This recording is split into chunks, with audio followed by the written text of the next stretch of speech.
Hi there, welcome to the latest update in the Presgrove case. Once again, more court documents have come out and it's been approved and acknowledged and accepted. That extension day period officially granted. I'll show you the documents today, read it out, check for the extra details and the meaning behind it, look at it from certain points of views. And as well, there is a news article, KSW7 or KSO7 News, which has been reposted by Robin Smith on the Justice page.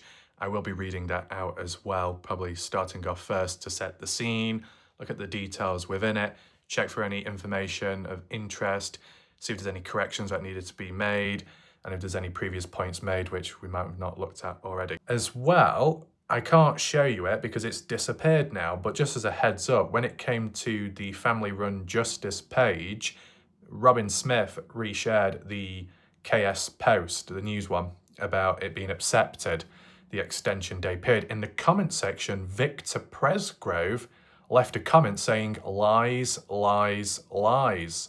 Now, when going back to it, I can't seem to find it. The comment has been deleted. Now, who deleted the comment? Was it Victor Presgrove himself, Noah's father? And what was he referring to by stating lies and lies and lies? As in the extension period, full of lies, the people behind it and the reason for it to happen in the first place, lying and lying through their teeth and hiding. You let me know what you think in the comment section down below.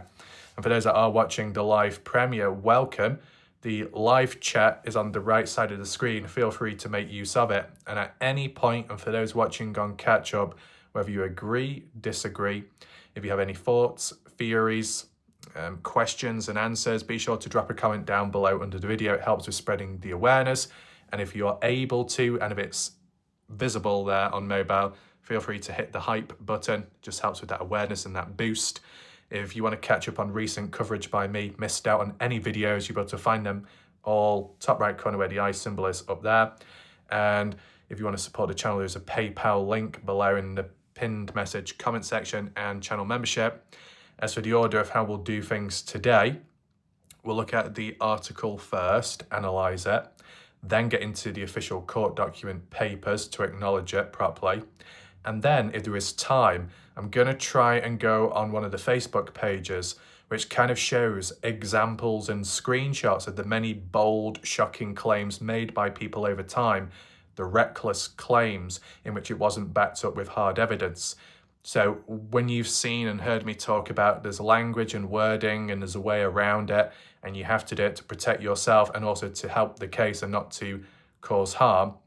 But a range of people were reckless and bold and others have said, well, I never saw it. That never happened. Well, it has done and there is proof and examples of it, which we'll be highlighting later today. It might make you facepalm a little bit. So without further ado, let's get into it. Published September 9th, 2025, updated 16 hours ago. Judge approves motion in extension to Presgrove's lawsuit. A little photo or some there by Robin Smith provided. Lawton, Oklahoma, a new update in the wrongful death civil lawsuit out of Stephens County as Noah Presgrove's family now has more time to serve defendants in the case. The judge overseeing the case approved the motion from the family September 9th. They requested more time to serve defendants named in the suit and were granted an additional 180 days to do so. If they are still unable to serve all of the defendants, they will be permitted to do so by publishing a notice for 3 consecutive weeks in an authorised newspaper. Presgrove's family is seeking $75,000 in damages from the defendants who they accuse of being responsible for Presgrove's death. 3 of the 9 named defendants have filed responses to the suit denying any responsibility in the death, and 1 pair has filed a motion to have the matter heard in a jury trial. Is that it for that? Yes. So with that being said, let's just move on over to the actual document papers. Here it is. So this was filed September 9th, 2025, Melody Harper, Court Clerk, Estate of Noah Nichols, Plaintiff, and then all the names listed there. Zoom in just a little bit. Defendants. Order granting motion for extension of time to serve and authorising service by publication. Now on this, the 9th day of September 2025, the court considered plaintiff's verified motion for extension of time to serve the petition and to serve by publication as last resort. The court, having reviewed the motion supporting affidavit and being fully advised in the premises, finds as follows. 1. Plaintiff has exercised due diligence but has been unable to serve said defendants by personal service or mail. 2. Good cause exists under that to grant plaintiff an additional 180 days within which to effectuate service upon defendants. And then moving on to page number 2, the main bit. Zooming in there. It is therefore ordered that plaintiff's motion is granted. Plaintiff is allowed 180 additional days to effect service, and if unsuccessful, is authorised to complete service by publication as set forth below. It is further ordered that in the event personal service cannot be accomplished within the extended time, service by publication is authorised pursuant with the following conditions. And it'll be interesting to see if it will get to the true last conditions. 1. Service by publication shall be made by publishing a notice signed by the court clerk 1 day a week for 3 consecutive weeks in a newspaper authorised by law to publish legal notices in Stephens County, Oklahoma. Said publication notice shall comply with the requirements, including but not limited to A. Identifying the court and the case, including the names of plaintiff and parties served by publication, and designating the parties whose unknown successors are being served. B.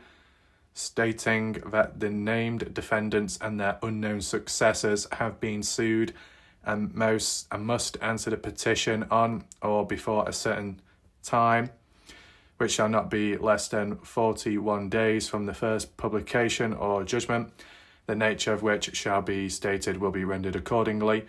C. Describing any real property subject to the court's jurisdiction and any property or debts subject to attachment or garnishment, and stating the total amount claimed without the necessity of itemising separate items and without stating the rate of interest, the date from which interest is claimed, or the interest is claimed until paid. It's so ordered. The 9 days of September 2025. So, main thing is, it's being granted, it's going through. 180 days extension period. It'll be interesting to see if there's any responses suddenly, or if it's still dragged out down the line. Time will ultimately tell. With that being said, let's now focus on Facebook with an alternative post where it just highlights the mentality of people and the attitudes along the way, which has caused problems, and with screenshot examples, and it will allow me to break it down bit by bit to give my thoughts and reactions, based on what people think, who could be responsible, and just the contrast in language and wording. This was 16 hours ago by Laura Dutton on the case discussion group.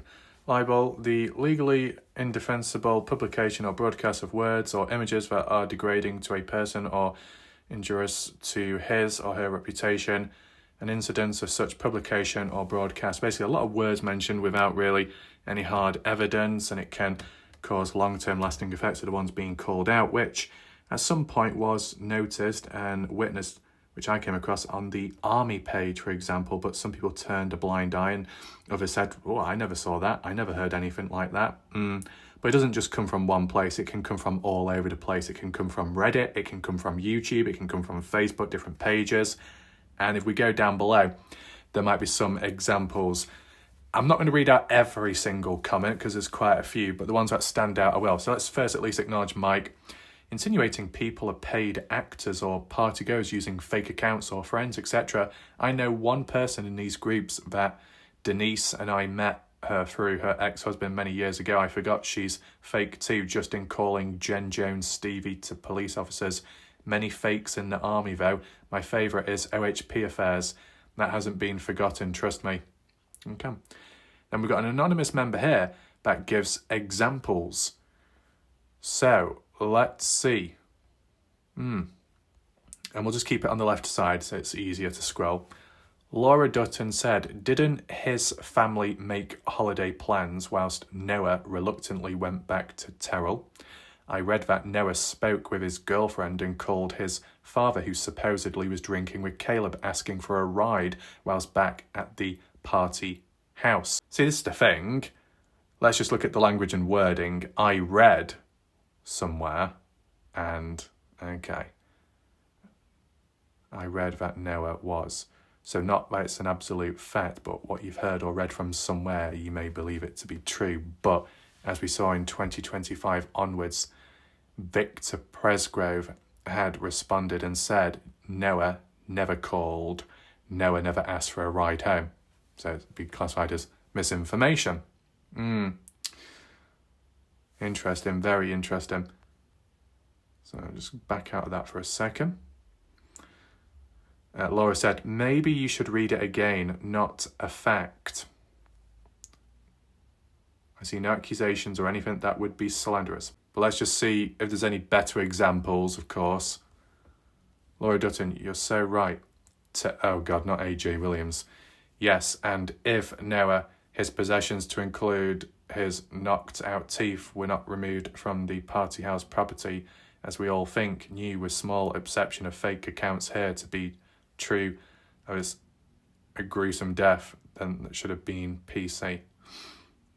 Fake accounts everywhere, supposedly. Like what Justin Roy says. Right, so Anonymous is trying to call out Laura. Mike, yeah, you and the army group need to stop doing it. A whole page dedicated to bashing family partygoers and law enforcement. I was waiting for a comment like that to come up. Laura, just keep your screenshots. I am. What? But I said Laura Dutton has been a bit problematic in the past. I've seen it myself. You can always pause it if you want. Anonymous member, clearly, Laura, you are too obtuse to see you and your compadres. I mean, in terms of others out there, Beth Carr with a double R, problematic individual, split personality. Linda, the teapot individual, split personality. Some very unusual individuals out there that act one way on my channel and then act completely different elsewhere. What else do we have? Thank goodness anyone with a partially working brain and one good eye can see the slander by the libel. You especially have drooled all over this group and many others. Well, then why are they allowed here then? Nobody wins in these groups, I'm convinced. You've trash talked from both sides if you want truth. That's just a no-win situation. And the professor who sued a crazy lady about the Idaho 4 discussions was found guilty after going online accusing this innocent woman of murder, conspiracy with Brian Koberger. Oh yeah, I do remember that. I believe it was on TikTok, wasn't it, where the person came from or claimed. Can you have a sense of humour? Have you been apparently demeaning daily for the past 2+ years? See, the thing is, language and wording, sometimes it's done with intent, other times it's just careless and reckless. It is a conscious effort made to say, in my opinion, this is what I think. From what I've heard, but not as a fact, this appears to be the case. It would go a long way. We've got Tim Daniel. Yes, indeed. Everyone keep calling innocent people murderers. Certain folks may find out how that word really works. I said, I'm just breezing through it just to see if there's any additional screenshots along the way. United States citizens don't have to prove innocence. We're getting this nonsense from. Nobody has run from the process. The lawyers listed very incorrect addresses, and the servers know this or are very bad at their job. They went to a wrong address one time in the wrong state. Most of us in these groups know what town they live in. So why can't the professionals know as well? If the general public know, you'd think the higher-ups would know even quicker. Doesn't seem to be the case. They're literally just at home. The ones who were served responded. Question, the ones that are just at home and have not been reached out to because the higher-ups haven't got the correct address, those at home defendants, are they aware of these pages and the situation of delays and the situation of not being reached out to? Would they be able to reach out themselves to get the process quicker and get moving, or is it a one-way thing where you've got to sit back and wait? I wonder. Did you ever think about this as a stalling tactic by Noah's family lawyers because they need to buy time because they have zero evidence of any wrongdoing? So you think they should be allowed to take 6 months more to serve papers? They should do it immediately If someone was falsely accusing you of murder, would you go out of your way to participate in their witch hunt? I would want to address it in a proper way versus Facebook nonsense and get it over and move on with my life. Andrea, I can't. Everyone whining about people being served slowly, one by one, people are in fact being served. This is how the process goes. Anonymous to Stevie, you really have zero clues about the legal process. Right, is there anything else standing out to me? You can always pause it if you want. Family members of Noah Presgrave posted the article on the Justice for Noah page about the extension. That's true, and it was Victor Presgrave that said lies, lies, lies, but that comment has disappeared since. Do we actually have any other examples, or is that pretty much it? Seems to be the case. Only a couple, which is weird. I thought there would have been a lot more. Besides that, just to refer back to the maps for some narration and casual talk on the case, I think the one positive to acknowledge is that whilst things are being granted and allowed and passed through, that is a positive, because when comparing it to the Dylan Rounds case, things like that didn't go as smooth. There was additional delays on top of delays, and there wasn't as much clear communication from the higher-ups authority with the victim's family. So that does need to be acknowledged. I mean, like the subpoena being granted, big positive. Family get to see more of the material and evidence and learn that way. Might pick up on stuff other people haven't. That might help influence in their outlook on the case and who could be responsible and who isn't, and it might help them push and give them energy as a boost. But then also this 180-day extension period being granted as well, simple as. That's good. In the Dylan Rounds case, it just didn't go that way. It was a bit more delayed and dragged out, which benefited the others in the background. But when focusing back in on the maps this time round, it's pretty blank and empty, because I think we've done some quite heavy analysis in recent times with all the markers, the points, the beacons and all of that. Just focusing on the party house itself. When thinking of all the different events that have happened or had happened at the party, most of them supposedly occurred in a certain order that would make sense, such as rollover, getting dirty, needing wash, then after wash, probably needing feeding, filling up to some extent, and then eventually winding down for the night, but not quite going to plan. And yes, you can say if some things did follow through or were successful, then Noah could still be alive till this day. But depending on the cause of death and the outlook on that, if it's a murder, it would just mean it's delaying the inevitable for as long as Noah spends around the same said people and the same environment. It could happen a different time. But if it's simply an accident, it could happen any time. It's not guaranteed, but it could happen any time still. So, as for what I did mention, but I probably didn't do it as a video on the maps, more it was a response in the comment section about when Noah is known to walk off. Oh, does that imply it's known for Noah to walk down the highway then? And I don't think that's possible.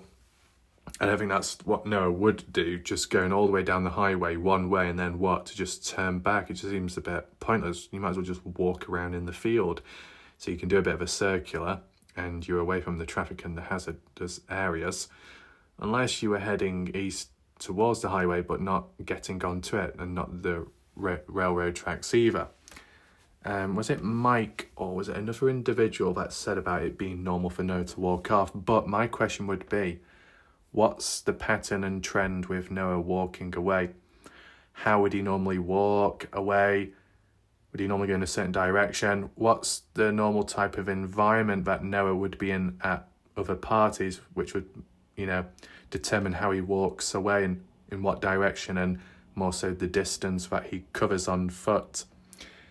I don't know if you'd be able to track that or not. I mean, other times if Noah had his phone with him, did he have a health app? Did it track footsteps? Did it track any mileage and pings?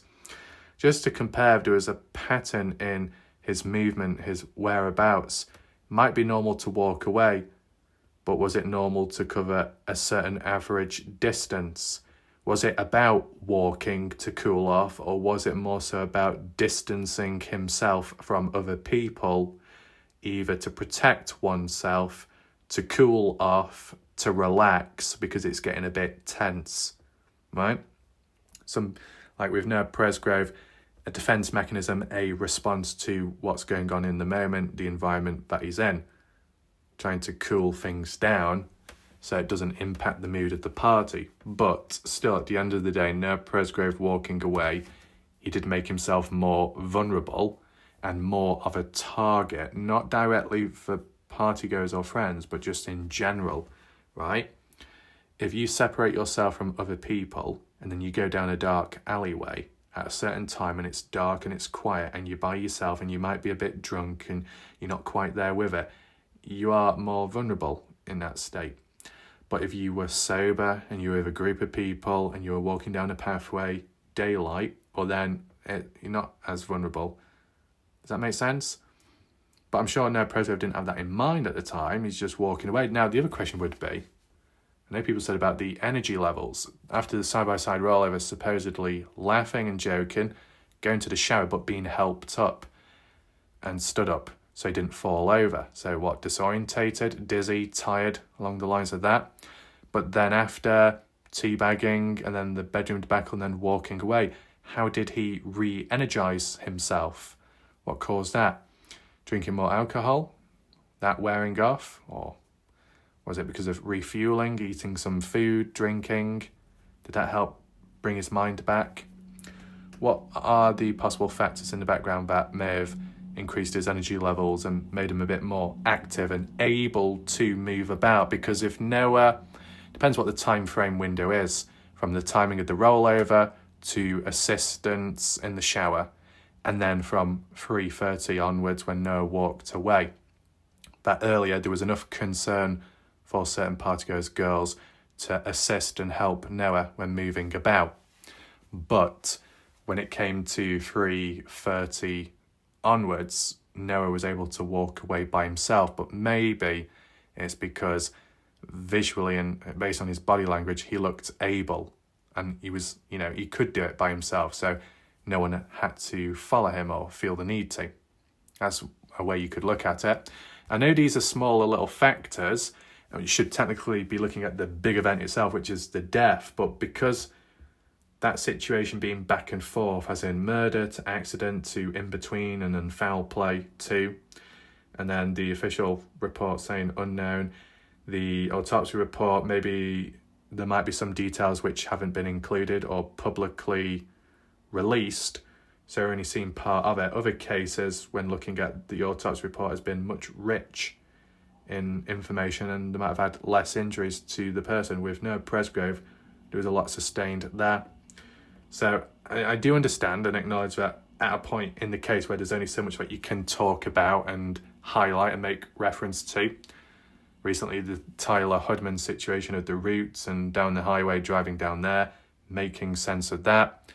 I said I was going to do a standalone video, but I think I already explained it. And if anyone needed it explained again, basically, from what was said by Mallory Hardy, Tyler Hardy, wife, basically Tyler Hudman was at the front, Tyler Hardy was towards the back of vehicles, both going south towards Terrell.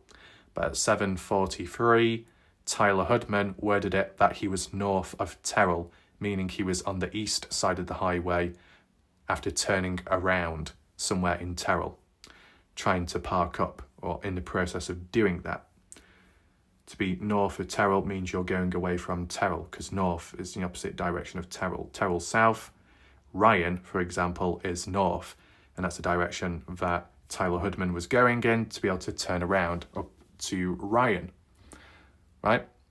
Bit of distance, but half of the distance, half of the time, because the person's already on the way up that way before Jack Newton comes down to the highway and finds out what's going on. The other thing that was mentioned, and maybe it requires a separate video, or maybe we can just bring it up right now. When it comes to Noah Presgrave's body found on the side of the highway, it was mentioned by the general public for such a long time, but not enough people, or hardly many, actually gave the source or reference as to where it came from and who originally said it. And I think that's important to know. Just like the whole shredded fingertips, remember, that time? Because officially it wasn't acknowledged and it wasn't mentioned in the autopsy, but somehow it creeped into conversation and a lot of people went along with it. The other one would be the false claim that Noah reached out to Victor for a ride home and was rejected, but Victor said Noah never called him, so that cleared that up. But as for Noah Presgrove's body being in the fetal position, maybe some news articles worded it like that, but a range of online people made a reference to the fetal position, and people stood by that strongly, as in if you're in the fetal position, then the chances of a beat down and attack on you could be much higher, because you're putting yourself in that position, fetal position, curling up, hands over you, trying to protect your vital parts, trying to protect your head from being bashed and kicked and punched. It's understandable, I do get that. So, is that really the case with Noah Presgrove? Is it really? Well, the one that originally said it, supposedly, from what's been said, I'm going to always look back at the articles as well, it was Noah's brother, Dalen Keith Presgrove, that supposedly said that Noah Presgrove was in the fetal position. But I believe when Dalen was there and finally showed up, sheeting was covering Noah's body. And I'm sure Dalen wouldn't have had a look underneath. So it's like guessing from what you can see by a covered up body. Would you even be able to determine whether the body is in a fetal position or not if it's covered by sheeting? I don't think you'd be able to see it unless Dalen used wrong choice of words, made a little mistake, but the general public went along with it. And one word, one misunderstanding can cause a wave of, add-ons, because those that are really passionate and believe in murder and foul play, if they hear the terms, the words that Noah was in the fetal position, it'll light up in their head thinking, oh, well then that must mean he was murdered, he was attacked, he was hurt in such a way, if that makes sense. If it's like an accident, less likely to be in the fetal position. So just by judging the position of Noah's body whilst blind, because the sheet's covering Noah's body, it's not exactly, it's kind of reckless, but you can't blame Dalen. It might just been the wrong choice of words at the time. But you can see how the general public can go along with it and believe in it and stick by with it, and it might reinforce their previous theories or ideas, pushing the narrative of the murder, but in an unnatural way. There's nothing wrong with thinking of it as a murder, but if it's driven by unnatural claims or a misunderstanding, then it's just not natural. It's not a good thing. It needs to be natural, right? Or there needs to be like true hard evidence for that clarity. And sometimes the language and wording isn't always clear by people, so it can take time to try and figure it out yourself and get to the bottom of it. The only thing that was consistent, which was mentioned by Caden Pressey, is Noah was on his side and neck was twisted and legs and arms were sprawled out. Jimmy Williams said something somewhat similar. However, the only difference was, from what I remember, Jimmy Williams mentioned along the lines of Noah's legs were straight, yet Caden said earlier Noah's legs were sprawled out. So who was moving Noah's body then and adjusting the legs? A little bit unusual that. That's one inconsistency.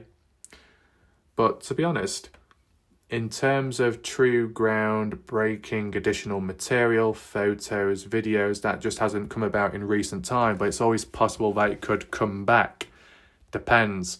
Last story time what we looked at was Paul Poucher, and that's been in doubt in recent time because whilst Paul Poucher could be a cousin to Noah Presgrove, and that may be confirmed, would Paul Poucher be telling the truth? And is it the real Paul Poucher account then on Facebook at that time on the Justice page saying that I went on down to collect the items but I couldn't get them because the door was locked, no one was home, but I heard a dog barking.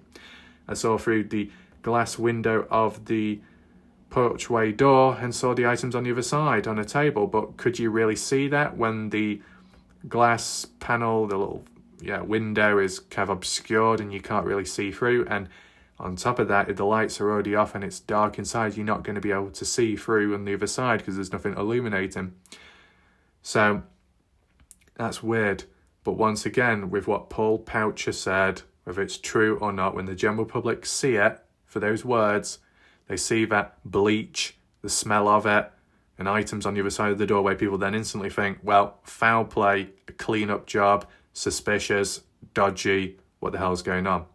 And in some ways I understand that, because whenever it comes to bleach in a true crime case, people do tend to think that it must be foul play. I acknowledge that to some extent, but I also acknowledge that because it's a party, people cleaning up, tidying up, but is that appropriate, and should that be happening when what's happened and the party house should be, untouched and not adjusted? But then again, right, whilst people could blame partygoers or partygoers' parents for maybe cleaning up and tidying up stuff, what about Caden Pressey? Whilst not a defendant or a witness, Caden Pressey was one of them, or had the idea to clean up and to tidy up so other people wouldn't get in trouble in regard to the drinking aspect, the underage drinking. So Caden was looking out for other people in a selfless way, which is a positive, but by cleaning up and tidying up, that could be indirectly cleaning up of evidence. I mean, would there have been any key evidence in any of the alcohol bottles or cans, being able to trace the barcode of the bottle or can, which may have been bought from a certain store in Marlow, Oklahoma, that Nepalese store which Jack bought alcohol from, and then trying to find touch-based DNA to say, well, the prints match to Noah on this particular drink, which was originally bought from this store on such and such a day. So it links to or reinforces the act of underage drinking and someone of an underage age buying alcohol for another person, which is Noah. But you wouldn't be able to trace that back now because the cans, beer cans, bottles are long gone.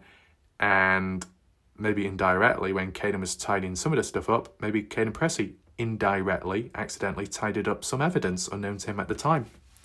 Not a blame game, it's just an observation. So you let me know your thoughts there.